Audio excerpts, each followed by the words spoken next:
Hey, Stormwater fam, Ty here. I've got some bonus content for you. So we've been doing what I call Stormwater Live over on LinkedIn, where we go live during lunchtime, and I have a guest do their conference presentation. After listening to these presentations, I feel like the audio brings a lot of value, even though you don't have the visual PowerPoint to go along with it. So we're going to provide that here. And then if you want, though, it is archived over on YouTube. So you can go to the YouTube channel, you can check out Stormwater Live, and you can see the full presentation as it was recorded. But hope you enjoy it. And as always, thanks for listening to the Stormwater World Podcast. Shout out to our sponsor, Bloxam & Company. They have a sediment and erosion control stormwater inlet filter that's made of coconut fiber. I've known Eric Pierman and the gang over there at Bloxam for years. We've done business with them in the past, and we continue to do business with them to this day. It's a great product, and it's very simple to install. It comes in pads or rolls that you can customize to just about any stormwater drain, and it's very, very simple to maintain as well. You get a great visual when driving your site because you don't have to stop and look down into the drain. You can literally just put this product over the top of the drain inlet, and then you're going to see the sediment on top of it. After a rain event, you can have someone sweep it off and get prepared for the next event. They also offer a free sample, so make sure to check them out. You can go to bloxam.com, that's BLOCKSOM.com, or you can contact them at 219-363-0206, or shoot Eric an email at eric.pierman, that's PEARMAN, at bloxam.com. He can answer any of your questions you may have, as well as let you know where the closest distributor is in your area. Thanks. Let's get back to the episode. All right. Hello, everybody. We are live with our next installment of Stormwater Live. With us today is Kyla Wood. I always want to call you Dr. Wood because I feel like I'm just going to call you Dr. Wood because I always feel like I'm going to mess up your first name, Kyla. Dr. Kyla Wood with Applied Polymer Systems. She is Chief Science Officer, and she is the Wizard of Flocculent. And so she's going to go through her presentation. So, okay. Kyla, the floor is yours. All right. Thank you so much, Ty. It's good to be back on one of these with you. So today we are going to be talking about flocculants, primarily for stormwater management, but also going to touch on some of the uses that it has for erosion and sediment control. It's a really versatile material. So what we'll be doing today is we're going to talk about flocculants. So we'll introduce what flocculants are, chemical treatments in general, and then we'll talk about polyacrylamide, or PAM specifically, because that's one of the most widely used flocculants that we use, and the one that we'll be showing a bunch of examples of today and the different ways that we can use it. And then we'll look at some of the polymer-enhanced BMPs, because one of the important things to know about flocculants for stormwater and erosion sediment control is that it is not a replacement for any of our traditional BMPs. Flocculants enhance our traditional BMPs and are also enhanced by them. So you're going to see a lot of examples today of flocculants in conjunction with other types of erosion and sediment control and stormwater BMPs. And then I'm not sure, Ty, if we do questions, but that's what towards the end. So just a little bit, real quickly. Okay, sure. Yeah, keep going. If there's questions, I'll stop you, and you can just keep on rolling. Oh, cool. Yeah, that sounds great. Okay, so this technology, APS, it was born in the mining industries for treating mining effluent, TSS, and metals. And in the early 1990s, we took that technology down to the construction stormwater industry in the southeastern United States.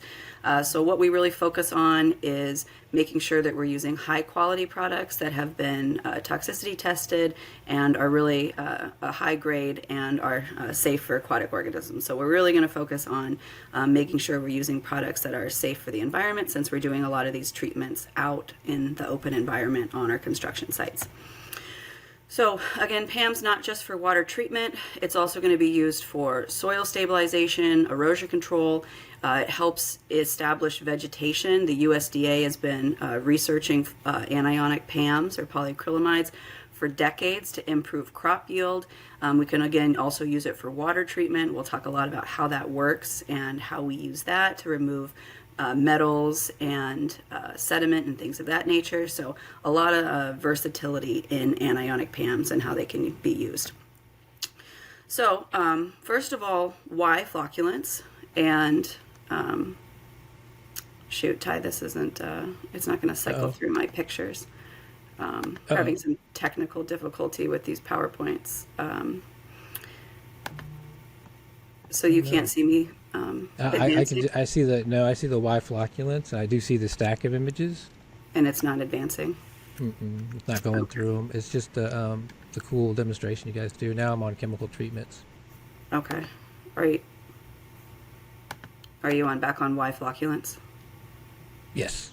Okay. Now I'm on flocculant PAM. All right. Well, I apologize. We're not going to be able to see all these pictures, but I'll just keep going with the point. So the reason that we use flocculants is because a lot of traditional best management practices are not physically able to filter or settle small particles like silts, clays, and metals. And so even when we do everything right with our traditional BMPs, we can have a pretty high turbidity moving through and reaching our water resources. So that can have issues for, aquatic life, habitat, and of course for projects, if we're, not able to meet our discharge limits, then we have non-compliance, fines, delays. So what we can do with flocculants, also called chemical treatments, you might hear them referred to as chemical treatments, flocculants, polymers, a lot of different names for it, but basically it's using a chemical to enhance those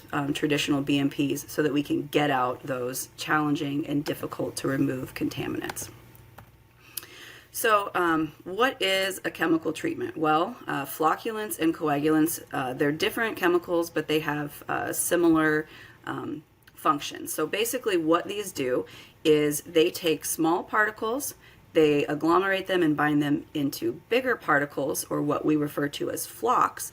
And then these bigger particles of clays, instead of a little tiny clay particle, we have a bunch of clay particles in a big floc, can now be taken out by our physical BMPs or settled in a sediment basin. And so there's different types of chemical treatments that are available, and some are better suited for different types of application. So these treatments that we're going to be looking at today, and the ones that are kind of out in the open environment that we're using existing BMPs, we're going to refer to those as passive treatments. So that could be like gravity flows or pumped flows. There's also active treatment systems that have chemicals that are injected and metered into the system, and then they filter and they monitor. So we're not going to be talking about those, and different types of chemicals are suited. The ones we're going to be talking about are anionic or negatively charged flocculants, because those are safe for aquatic organisms, and those are the only ones we can use for these passive treatments outside of those, kind of controlled tank systems. So, why we use anionic polyacrylamide is, again, because it's safe for fish. It's also really highly effective at taking the things out of the water that we're after, like clays and metals. Another thing we might want to think about is what sites might be suitable for flocculants. And not every site needs a flocculant. If you're flat with minimal rain and have sand, that's obviously probably not going to have a lot of turbidity issues for a flocculant. When we have sites that have really erosive soils or fine soils like silts and clays, if we have moderate to steep slopes, obviously if we have expected precipitation, maybe we don't have a ton of space to build large basins to settle those, we might have low turbidity limits. Those are all great options of when you have a project coming up, you might want to consider planning for a flocculant so that we don't get in trouble later on and then it wasn't in the budget. So if you have any of those things, it might be a good idea to go ahead and plan for flocculants at the beginning of a project. So why do we use PAM? As I kind of mentioned, one of the most important things is that it is safe for aquatic organisms. And so it has a really low toxicity. It's not going to cause any adverse effects. And then it's also very effective. You can see these flocs in this picture here on the top, that it can target and pull clays and things that we're after to get out of the water column into those flocks so we can get them out of the water. And it's also got over 70 years of research and use in dozens of different industries, from drinking water to agriculture to wastewater treatment to pharmaceuticals, cosmetics. It's just, we have a large body of knowledge and research about anionic PAM and its safety and properties. So anionic PAM is the most widely used flocculant for erosion control and stormwater treatment. So a little bit about polyacrylamide. We've kind of touched on this a bit, but it was developed in the 1950s. The USDA has been researching it and promoting its use since the 1970s, because as I mentioned, it actually doesn't just control erosion, but when it's applied to the land, it holds the microbes in place, the nutrients, the soil, everything we need to grow plants, and it actually can improve plant establishment and plant growth and yield. And so that's a really great thing for us in the erosion control industry when, you know, one of our main goals is to establish vegetation as kind of our final goal. And so it's a really great tool for erosion control as well and establishing vegetation. Since the 1970s, it's been used in water treatment. So that's primarily in drinking and wastewater. And then since about the 1990s, as I mentioned earlier, that's when it really moved into construction stormwater. And in the last 10 to 15 years, it's now in the federal CGP. It's in dozens of states' manuals, general permits. It's just become a very widespread, commonly used, and very accessible technology. As I mentioned, it's not just in construction stormwater. It's been used in the food industry, animal feed thickeners, cosmetics, mining, lots and lots of uses for this. They even have a different, they call it a cross-linked or super absorber form of PAM, and you can find that in baby diapers and sweatbands. So just lots of uses for this cool polymer material. Now, as I mentioned, when we use PAM, the anionic polyacrylamides, the rules can vary very widely across the United States. Some states might just have a couple of rules in a manual that, as long as you comply with those, you can go out and use them. The federal CGP has some rules. They want you to be trained. They want you to use it with existing BMPs. You have to use anionic forms, as we mentioned earlier, so it's safe for aquatic environments. And we also have to make sure that we're collecting the floc before we discharge our water offsite. So you still want to make sure when you're using the material that you're complying with, our federal and state regulations, and they do vary by state. And if you have any questions, you can always reach out to us, because we're pretty up on what the rules are for these in different states. So how does the polymer work? So you can it kind of looks like a grain of sand that we can then hydrate into a log form, and I'll show some pictures in a minute. But it dissolves in flowing water, so there has to be flowing water to dissolve the material, and then it needs to disperse in the water, and we have to have mixing flowing water. This long polymer chain then binds to the different particles in the water, kind of like a snowball, forms these bigger flocks that can then, for water treatment, settle out. For erosion control, it's more of those, it's activated, and those long chains hold the soil particles in place on the soil surface. Another way to think of it is as almost like a ball of yarn. So the granular almost looks like a large grain of sand, or kind of like a little crystal. And when it gets wet, it'll unwind, and then there's all these little charge points along that string, and then each of those points can collect some type of particulate, and that's how we form these bigger flocks. So again, we're kind of really driving home the flocculation point here. But so kind of this animation, we add our polymer into the water, we have our mixing and reaction, it comes in contact with the particles, we have these big flocks, and then of course they settle. And then looking at that from the perspective of actually seeing those clays, The one on the right here is untreated. The one on the left is obviously treated. We've mixed it probably for about 30 seconds. You can see those little particles, those flocks are so obvious. They get so large that they can then settle. You know, if we have fine colloidal clays, sometimes those can sit in the water column for weeks. And using a polyacrylamide, we can go ahead and settle those very, very quickly. So just like it's important to make sure that we are making sure we're following our state and local and federal guidelines, it's also important, as I mentioned before, that we want to make sure we're using something safe and high quality, and there's a few things that we need to check off to ensure that that happens. The first one that we talked about is charge.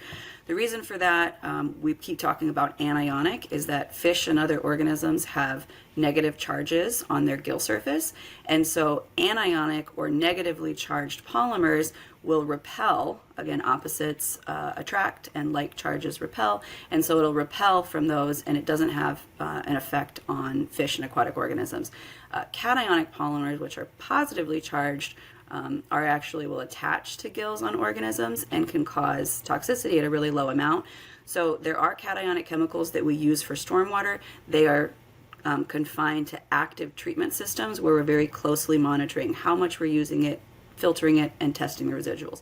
We don't do that with anionic PAM and passive treatment, and so that's why we focus on just those anionic flocculants. We also want to make sure it's toxicity tested, and this is usually a requirement to use a specific product. That means that it's been sent out to a lab. They've tested it in a very, very conservative laboratory setting to see exactly how it affects fish and invertebrates, and we know that we're using a safe material before we put it out on the site. You don't really need to do a lot with that. You just want to make sure that the product you're using has had that done. And last of all, we want to make sure we're using a really high quality, high grade PAM, and you can make sure that you're doing that by checking if it has a drinking water certification. That's an NSF standard 60 certification. You can go to their website and you can actually Google the companies and see if their products are on that list. So that's a pretty easy thing to check as well. So those are the important things to make sure we're selecting a safe PAM before we go out and put it in the water or on our site. So now we know kind of what we're using, an anionic polyacrylamide, how it works through that flocculation process. We make sure that we're using something that's going to be safe for the environment. And now that we have it and we're ready to use it, there's also a few fundamentals for effective flocculation to make sure that we're able to, remove those contaminants that we're after, those sediments or metals or, whatever we're targeting. And so those fundamentals are making sure we're using the right formulation, and I'll explain these more in just a second here. One polymer does not work on all soil and water, so we want the right formulation. We want to use the right dosage. We don't want to use too much. We also don't want to use too little. We want to make sure there's enough reaction time and mixing. We've talked about how that flocculation occurs, that we have to have mixing to kind of get that snowball floc effect. And then we also want to make sure we're capturing that floc. So those are the 5 things we have to make sure that we're set up to achieve on site. So with the formulation, obviously soils are complex. They're very different depending on where you are in the United States or the world. There's also a lot of different formulations of flocculants. So what we do is we do a simple thing that we refer to as a performance test. Sometimes it's called a sample analysis. Sometimes it's called a tailgate test. But basically what we're doing is we are taking a sample of soil or water from the site. This is required per the federal CGP in most states. And what we're going to do is we are going to test it to figure out how long it takes to mix and react to form those flocks, to make sure we have the right formulation of polymer. And if we don't do this simple test to collect or select the formula, so right here there's been and untreated water. Here we've used a type of PAM that kind of works but really didn't do the job. And here we've selected for the correct formula, and really the only way to do that is get our hands on a sample of the soil or water and test it. It's really simple. It's not a complicated test. We return the results the same or next day. We do it free of charge. We also teach people to do it and send out sample kits. So it's required because it's important. You want to make sure you have something that works before you put it out on your site. Maybe it takes 1 or 2 extra days, but it's certainly worth making sure you're going to be having something that's going to work on your site. So that's the formulation. The next thing we want to make sure is that we're using enough polymer to treat our water. For these types of applications for water treatment, we're usually aiming to use about 3 to 5 8 to 10 pound logs in about 1 million gallons of water. Now, there's a couple other products. We have a material that we apply to the surface of water, and that is about 100 to 200 pounds per acre foot. And then for erosion control, the granular form of polymer, you would apply about 20 to 40 pounds per acre. So depending on what application, there's different application rates. But for the floc logs in water treatment, which you can see these blue blocks here, those dissolve in the water, and you need about 3 to 5 fully dissolved in 1 million gallons of water. Now, when we're doing flow-through systems, you're not always going to be able to recirculate a pond over a flocculant until it's fully dissolved. And so a lot of times we do, those flow-through or treat and release. And so to dose those, we'll base it on flow rate. So depending on how many gallons per minute of flow you have, we have a suggested number of floc logs that you need. So it's relatively simple to dose these, depending on what type of system you're using. The other thing that is a fundamental to make sure that we're using the materials effectively is reaction time. So just like we did that kind of jar test or that performance test to see what type of flocculant is going to work on the soil and water, we also test how long it takes us to mix that sample to fully form those flocks so they settle out. We want to make sure that that is less than 60 seconds, typically 30 or less, because you can imagine if it takes 10 seconds to form floc in a channel, that could be a pretty short distance. If it takes minutes for a flocculant to react with your soil or water, you could have thousands of feet, which is really impractical. So it's really important that we make sure that we know the reaction time that we need as well. So the other thing we want to make sure is, as I mentioned before, we have enough mixing. And so this is an example here. You can see the floc logs or the flocculant log versions of the polymer, those slowly dissolve in flowing water in this channel.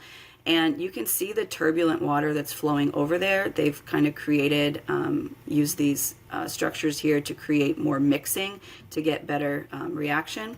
We can kind of look at, there's lots of ways we can do that without increasing the space or the length of a channel. So in this, they've added multiple kind of straw bales and jute matting. So the more mixing that you can get in your flocculant treatment system, the better. So here we've got our floc logs, we've got some type of wattle or fiber roll, and that adds reaction time, increases the mixing, and just makes the whole system work better.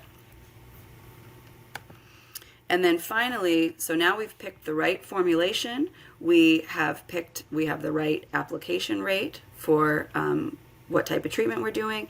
We have enough reaction time, we got plenty of mixing. Now we've created these flocks. Our goal in using a flocculant is to remove sediment from our water so that we have clearer, better quality water discharging off our site. So if we've taken little particles, turned them into big particles, and then sent them off our site, we haven't done our job. So capturing that floc is also a requirement and an important piece of doing a flocculant treatment. So in this picture here, you can see the flocculated particulate bound to this jute matting. And so that's something, there's a lot of different ways that we can capture floc. So we can use our sediment control BMPs like basins, check structures, velocity dissipation. We can also use enhancing those with really fibrous natural materials, whether that be jute or core or excelsior. Those are all great things that you can use to help capture floc. This picture here, you can see this is a microscopic image of flocculated sediment attached to all the little fibrous parts of a jute matting. So it's kind of like fly paper for floc. It's just a really great way to capture it. Here you can see a check dam that has been covered with jute matting. There's some floc logs that are probably lined up this channel so it can capture the floc on there. So lots of ways you can do it. Here's a channel, the water flows down. We've got floc logs and granular silt stop powder in there. And then we have kind of our velocity dissipation area full of fibrous materials that's going to capture that floc. So just lots of different ways. Same thing here, velocity dissipation. Another thing you can do is you can use silt fence. This has some straw or mulch in between it. Another great way to capture floc. So if you don't have a basin, there's certainly other ways that you can set up floc capture at the end of your treatment. So tanks, even this is a tank that they were discharging their treated water into, and then using some kind of jute curtains in there to help capture that floc. So now we've kind of got our fundamentals of how the flocculants work, how to make them work in a treatment system, and now I want to go through some different polymer-enhanced BMPs so you can see how these are used in these different systems.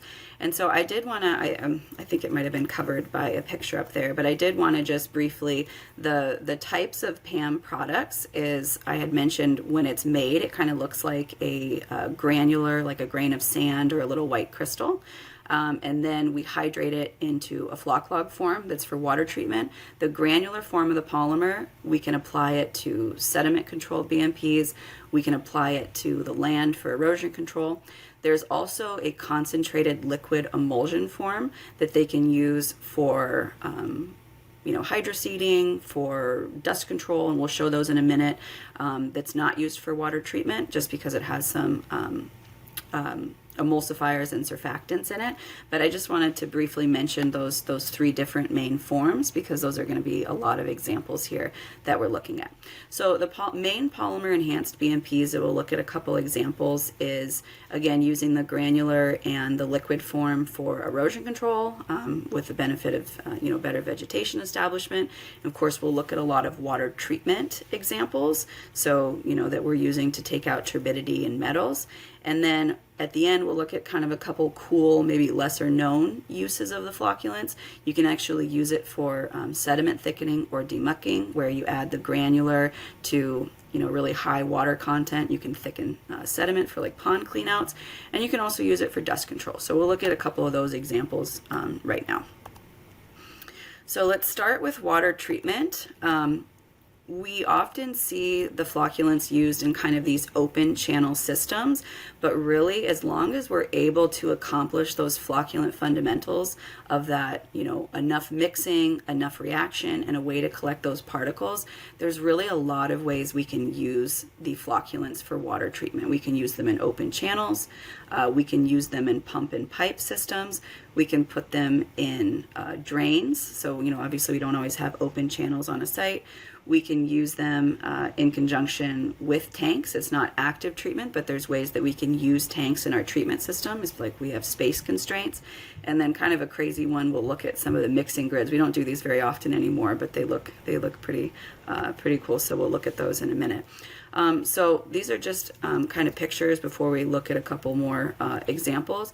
But open channels, they can be existing channels. A lot of times you can build them up. This is corrugated pipe. I'm not sure what they made this one out of. This was kind of an existing channel down at Auburn. So there's a lot of ways that we can make these open channels. This was a large channel that they lined with a geotextile. Some of the important things that you'll notice in these open channels is that they are lined. We're never going to put a flocculant treatment system on bare soil. Again, we can use existing conveyances. This was built for particle capture here, and there's also some flocculant logs. This one has the floc log in it. The floc logs can be made in all sorts of different shapes and sizes. We can put them in floc mats. We can make these link logs here. We can do the block form, so for different types of systems. This is some other examples of open channels. This was American Excelsior here with the Curlex and the fiber logs, or I'm sorry, the sediment logs. But you can see kind of how those different open channels are set up with those other BMPs. They're lined, they have other types of matting and check structures in them. So those are kind of what our open channels look like when we talk about open channel treatments with the flocculants. So these are the floc logs here in each of these systems. And then we also make it in a mat form.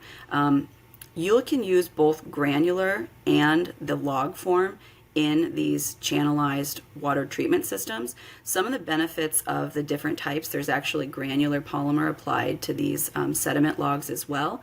So what the flocculant logs, they need to be in the flow of water. They dissolve the slowest. And then you can imagine these floc mats have much more surface area, so they dissolve and react a little bit faster. It's harder for the water to circumvent them.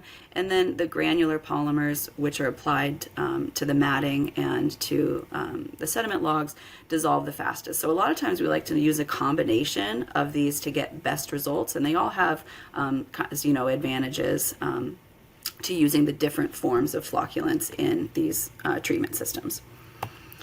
We don't always have options for open channels, so we can also put the flocculants in kind of pump and pipe systems. There's a lot of different systems available. A lot of people build their own. They kind of have the same components. We're usually looking at, we have a source of turbid water, we have our pump, and then we have some sort of way to dose the flocculants. A lot of times they're in PVC, what I call dosers. And then there's usually some type of mixer, whether that be a static mixer or changes in diameter to get that mixing and reaction occurring in these systems. So the goal in a pump and pipe system is to get all of our floc formed within the pipe or hose before we discharge it into a flocculant capture device. So in this case here, all of these Y cleanouts has one of those kind of link log or like sausage link looking floc logs. And as the water flows over, we're getting that mixing, reaction, that floc formation, and then the water's discharging and they're collecting the floc on that jute matting here before it goes into a basin. So again, all kind of the same principles, but a lot of different ways that we can use them. This was somebody had built their own system. There's full-size floc logs in this wider piece of pipe right here. And then this is giving us some mixing, some reaction, additional dosing. And so they get really creative with these pipe systems. This is a link manifold system that they use a lot down in Florida. In this picture, you can see again kind of those sausage link sized logs that they insert into these pipes. Again, here's more of those systems. This is where the dosing is. You get all that mixing and reaction in the pipes. Again, kind of that same system. This is down in Florida. They're treating from one basin and discharging into another. And then here again, we still want to make sure we're capturing that floc here on the right side picture. This was in Georgia of a smaller system, but we're discharging, and you can kind of see that red clay collecting on that floc, and then a little bit of clean water here discharging into that obviously highly turbid basin, but that's why we're using it.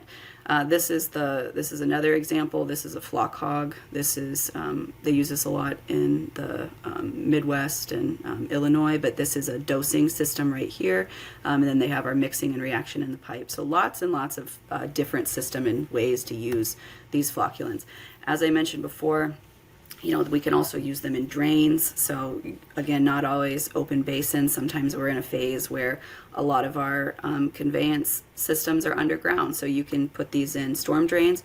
You can put them in big storm drains or little storm drains. Again, as long as you can promote those flocculant fundamentals, there's just a lot of options. As I mentioned before, we also use them with tanks.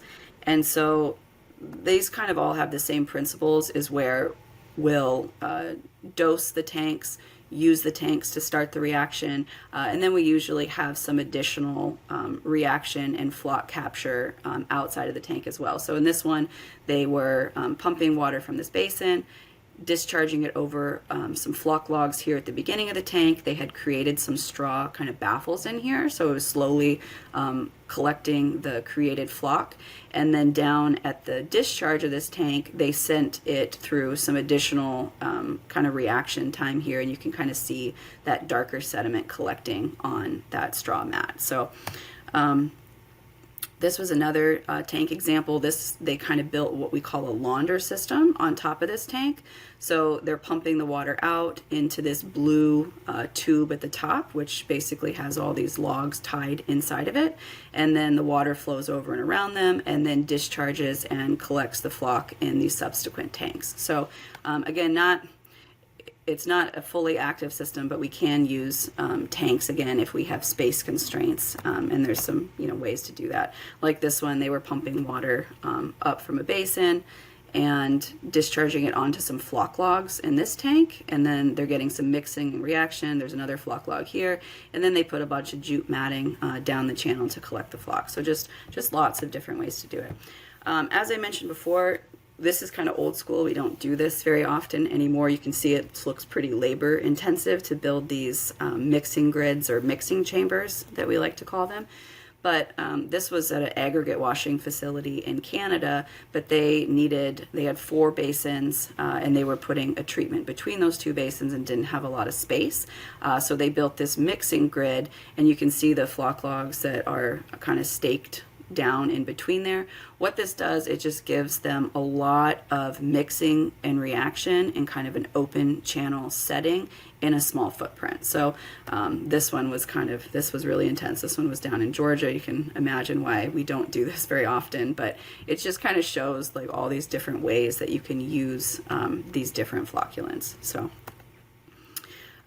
with that, a few things to note with these open systems is that there are other design considerations that go into them. I know this is really busy, but we want to make sure that we're putting the flocculants at the upper part of the channel. We don't want to put the flocculants right at the discharge into a basin, because once that, you'll dissolve the polymer, it'll get in the water, and then once it's in the water, if there's not enough mixing and reaction, it's just going to sit there and it's not going to work. If you take a floc log or granular and you just throw it into a basin, it's going to swell up, but without the mixing, it's not going to do anything. So we like to make sure that the logs are at the top of the channel, or at least the top half of the channel, so we've got plenty of room for mixing and reaction to form those flocs. So again, we just, if you're new to flocculants or you haven't used them, definitely reach out, because, if we know what your flow rate is, what your setup is, then you can get either training or assistance in designing it in a way that it's going to give you the results that you're looking for. So we'll look at a couple videos here. This was at Auburn, has a field day every year. Auburn University. So this channel, you can see the blue blocks are the floc logs. There's some white granular here. We also use the silt stop powder. We really like to use those two together for best results. You can see the water's pretty much clear before it even reaches the basin down there at the bottom. Great things about this channel, it's lined. It has check structures that are going to slow the flow. It's kind of got these filter logs, or whether they dam or they filter, filtering is great, but the benefit is that we're going to slow the flow and get a lot of mixing and reaction, and also collect those particles.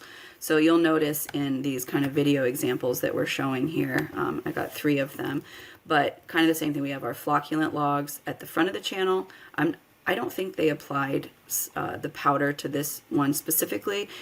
So then we've got some check structures, some fiber rolls, and you can see, within a few kind of steps down, that we're able to start collecting that flocculated particles that have been created on that jute matting.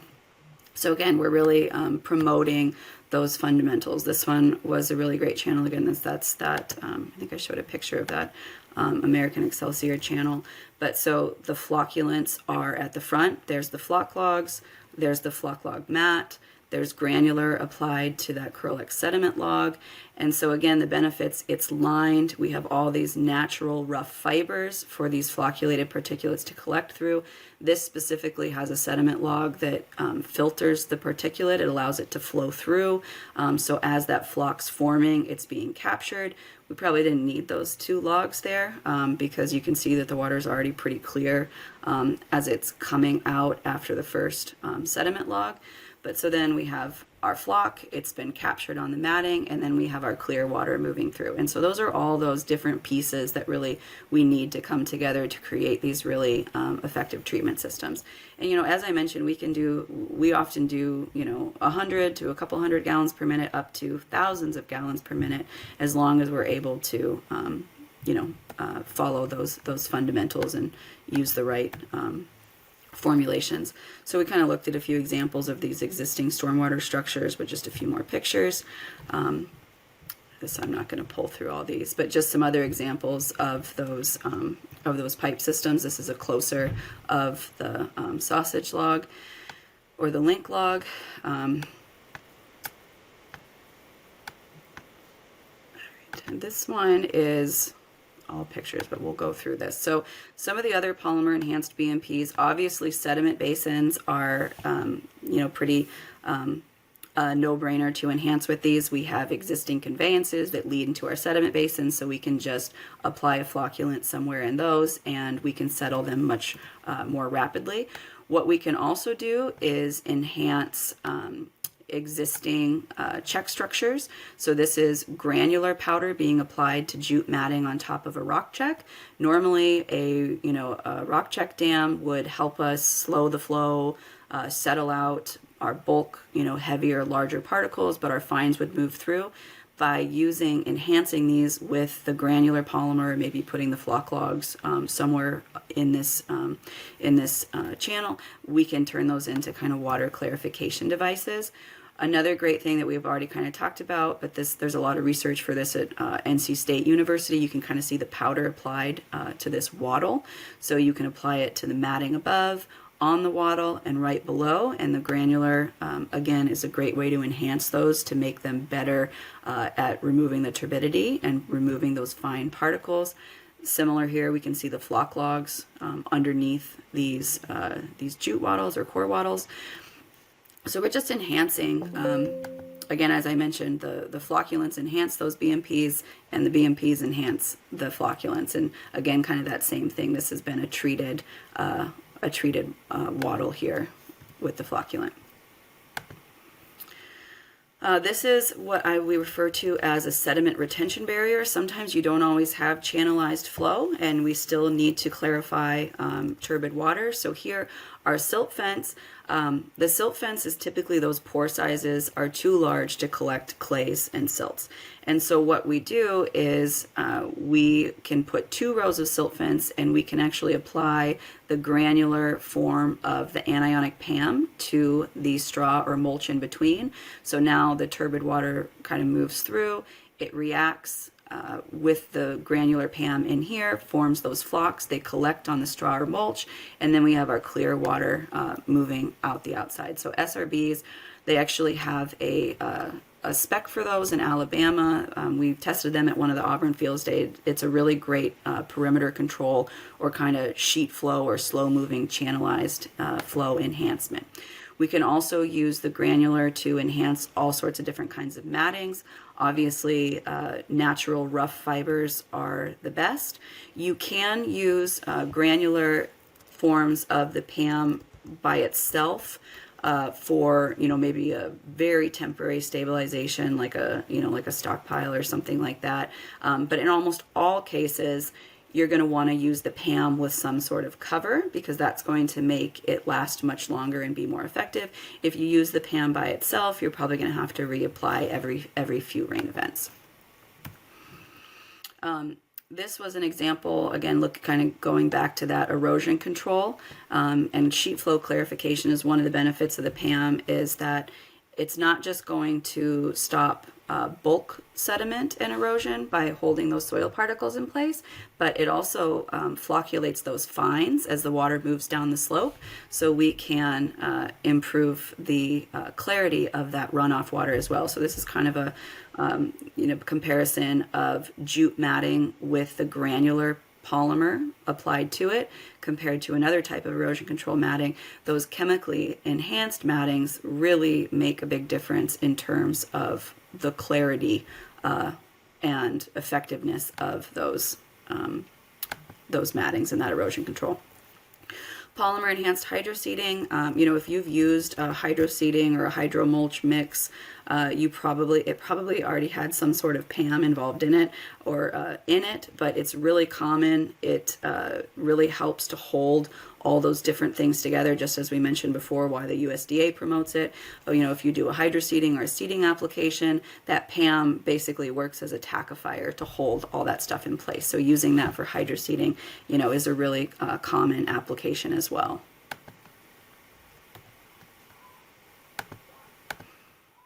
And then we already mentioned this a little bit, but again, using the, we call polymer-enhanced soft armoring as any type of matting that we use the polymer with. So it's the polymer with fibrous covering, and that's going to help with that soil stabilization and enhancement. Oh, we looked at that already. Okay, so now I wanted to just end with a couple of those kind of, I don't want to say they're unique because we do them very regularly, but if you've been in PAM talks, you've probably mostly focused on, erosion control and water treatment. But the material, as I mentioned, has a lot of versatility and can do a lot of other cool things. And one of those is sediment removal or thickening, which we refer to as demucking. So obviously when we have sediment basins on our site, at some point they've reached their, in their design life, a point that they need to be cleaned out. I think sometimes that's 50% of capacity. I don't know if it might change depending on where you are, but essentially we can have very high salt or high water content sediment, and it can be expensive and difficult to clean those out. What we can do with the PAM is a small amount goes a long way, but what he's doing is he's kind of just using a leaf blower and pouring the granular PAM into it and spraying it over the sediment in a basin. We've also done this to repair sinkholes. We've done that in Georgia on a number of occasions. So they have a sinkhole and they'll use this technique to make that muck more manageable to remove. So you can see they're applying the granular that way. Then they get in and they dig the material. They let it sit for about 20 minutes. And now you've taken this really kind of, again, high water content, difficult to manage sediment and turned it into, I guess it kind of looks like a cow patty, but it makes it easy. Sorry. You're good. No, you're good. I mean, we've had sausage and cow patties. It's a wonderful presentation. Thank you. Thank you. I'm trying to be entertaining. So we can take that material and it just makes it much more easy and cost effective and manageable to remove. If your sediments aren't contaminated, the PAM is non-hazardous. What we've seen people do, because now we have this polymer enhanced thickened muck, you can take that and you can spread it and use it for erosion control on other areas of the site. So we always like to say that when we have a saturated jute matting with Floc or material from a sediment basin, if you can reuse it on your site for erosion control or put it on other areas, that's always the best. It can also be hauled away. There's no special disposal considerations. It's non-hazardous. It's a food grade polymer. But again, if you can use it, then that's always what we suggest. So here's kind of a picture. Again, they've done that demucking procedure, put it into a truck, and they have applied it on the edge of this highway to help establish vegetation. They did that quite a bit down in Florida. And then the last application is dust control. So dust control is obviously very common, but maybe less known that PAM is an option for that. So, the most frequent dust control method is water.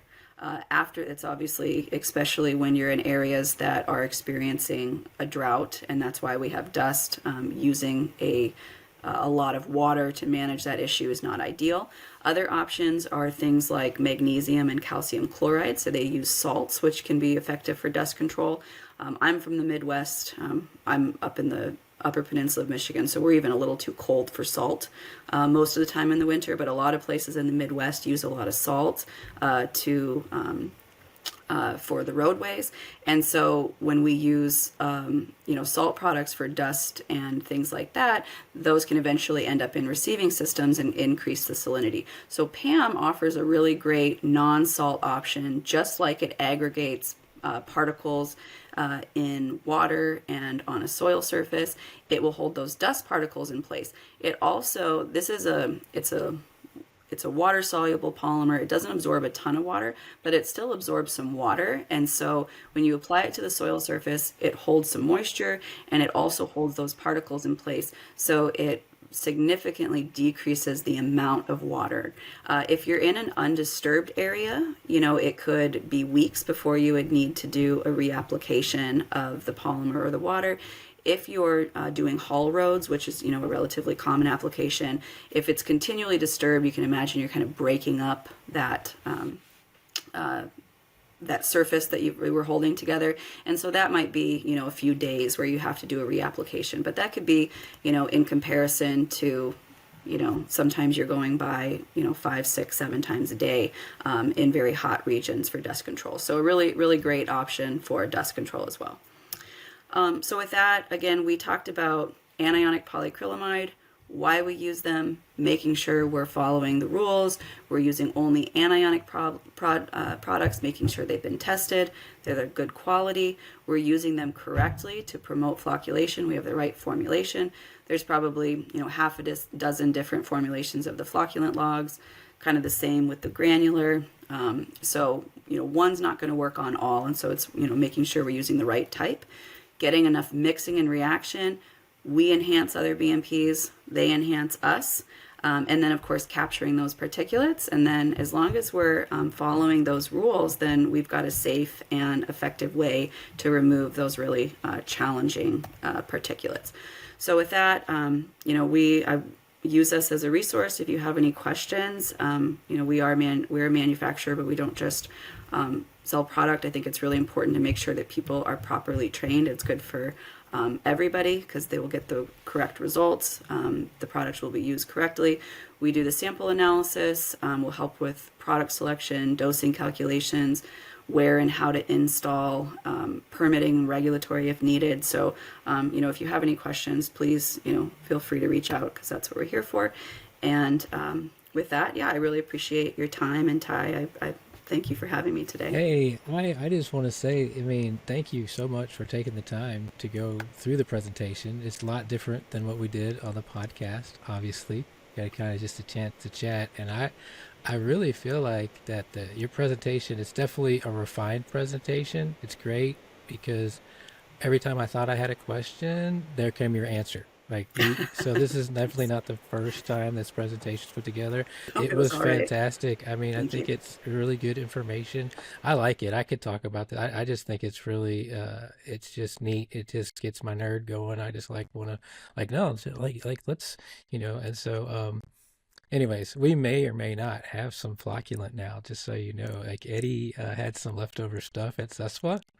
So anyways, so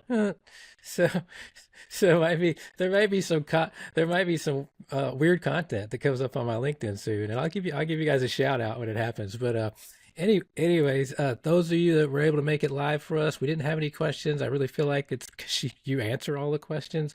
But thank you for joining us. Thanks for listening to this episode of the Stormwater World Podcast. And a big thank you to our sponsor, Bloxam & Company, home of the coconut fiber stormwater inlet filter that is super easy to install and maintain. Make sure you go check them out at Bloxam & Company. You can check them out at bloxam.com. That's BLOCKSOM.com. And we'll see you on the next episode.